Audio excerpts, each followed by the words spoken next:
We got some good tips to share with you folks right here. So we're going to jump straight into it here to make sure you guys get the best information as quickly as possible and put it to use.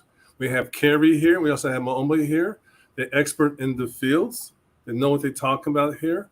And Carrie had a good point in the early conversation we had. And Carrie, can you go ahead and visit your conversation again about the elections and stuff that you mentioned regarding in-car fingerprinting? Right. You want it. By it being a new state, there are going to be laws that's in place now. And as legislators and as voters go about, those laws could change at any time. So you want to keep yourself well knowledgeable and up to date with the current laws that's happening within your state. You know, don't be so rushed to go out and say, well, I can take fingerprints.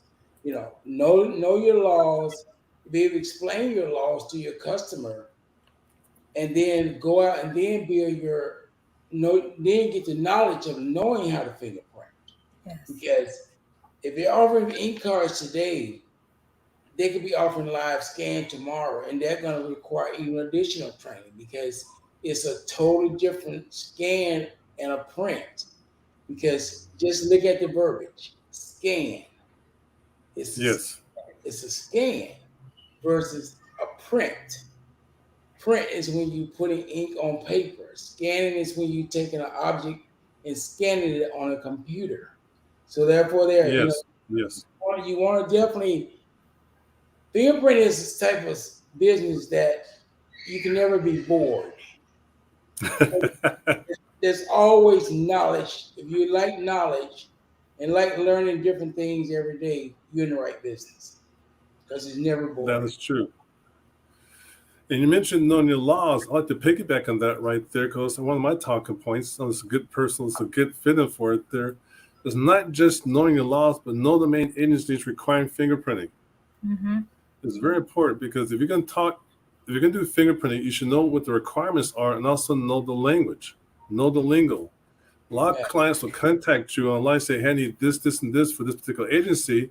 And if you know what they're talking about there, you will lose the sale. Yes. You know, there's different acronyms, different abbreviations and stuff like out there for your particular state, not just for Maryland, but for all the states out there. Know your acronyms. For example, for Florida Department of Law Enforcement, FDLE. Yes. You know, for California, the government entity for California for fingerprinting is Department of Justice. Mm-hmm. Now, people call us and say, hey, I need a background check for the Department of Justice. Okay, which one? Department of Justice for the FBI, Department of Justice for the state of California. Yeah. Each state has its own unique name for the law enforcement entity. They might have the same names as the other states. They may not. But you need to know them.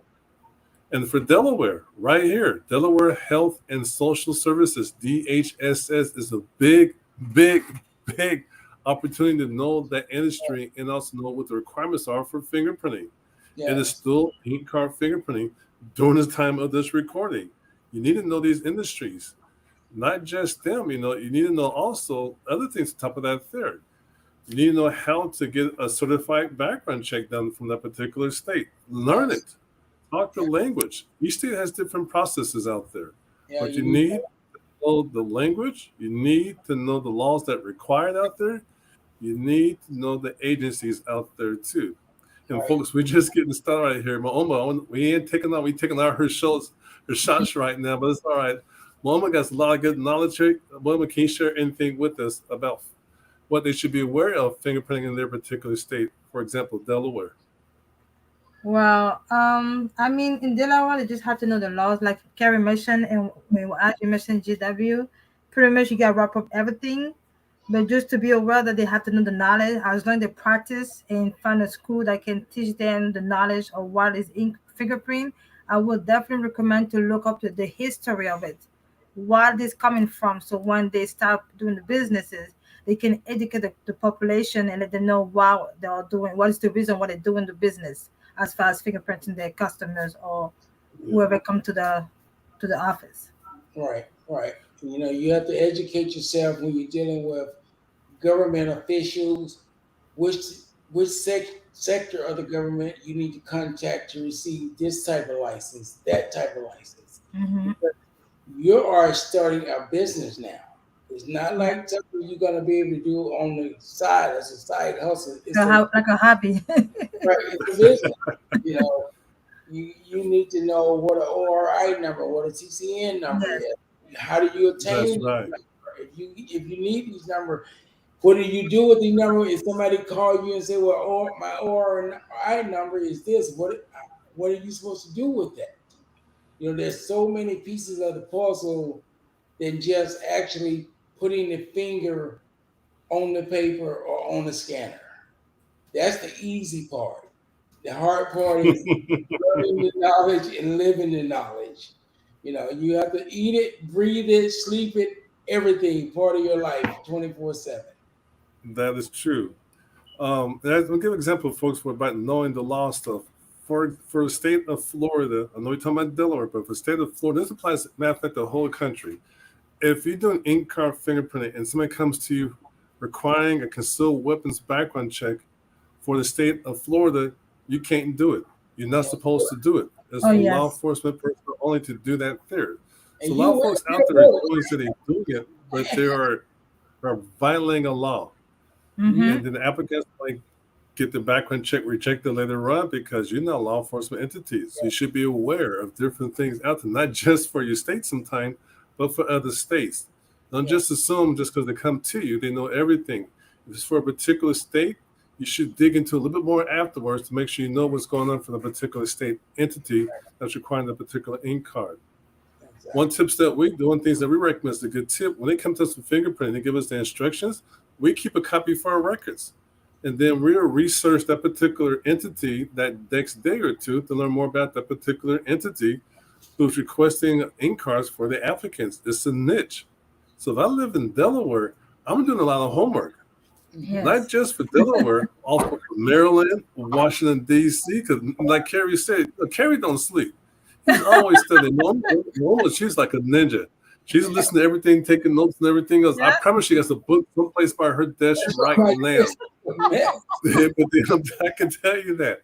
But they taking notes all the time. So if you lived in Delaware for doing ink card fingerprinting, master that state and also your nearby states too for ink card fingerprinting.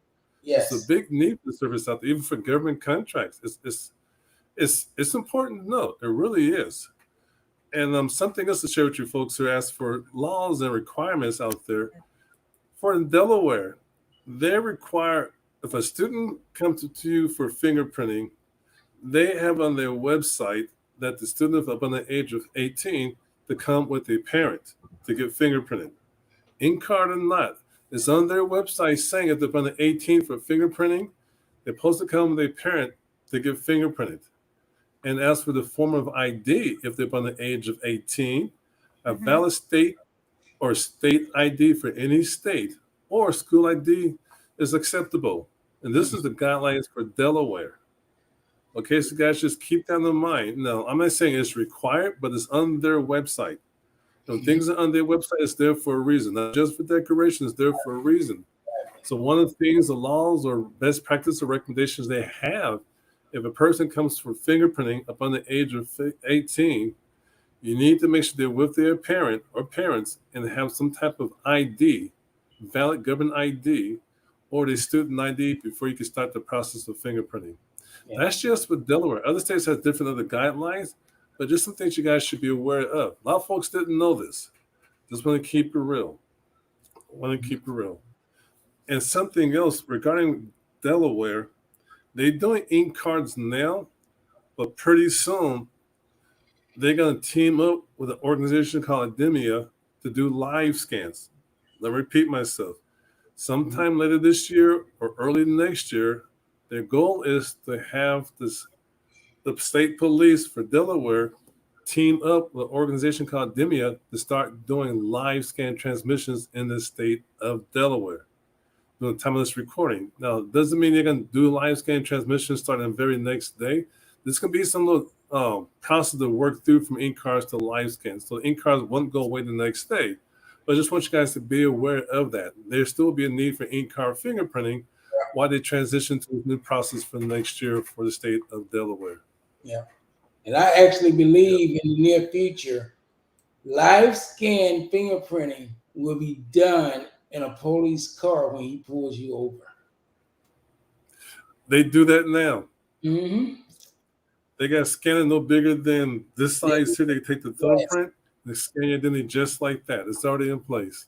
Yes. It's already in place. I Hey, could, folks, we're trying. Go ahead, man. I'm sorry. no, I easily could see that. So, you know, these are the things that, you know, we talk about every day, but people in Delaware, I just tell you, my best advice is know your laws and work within those laws. And you are in an opportunity now to be the front runner. You can have everybody to follow behind you if you lay the path correctly. So take your time. Yes. You know, and one of the main things when you first starting out, don't be afraid to have to tell a person or a customer, let me call you right back. Call that main line for information. If you don't know something, it's not a crime. So none of us know everything. So I like that. don't be afraid to say, you know what, let me call you right back. Get on the phone, call the agency you need to call. If nothing else, call JW or whoever you may need to call and say, you know what, this is the situation. Which way should I you do suggest I should proceed with it? But don't be afraid to put somebody on hold and make a call to give them the best correct information as possible.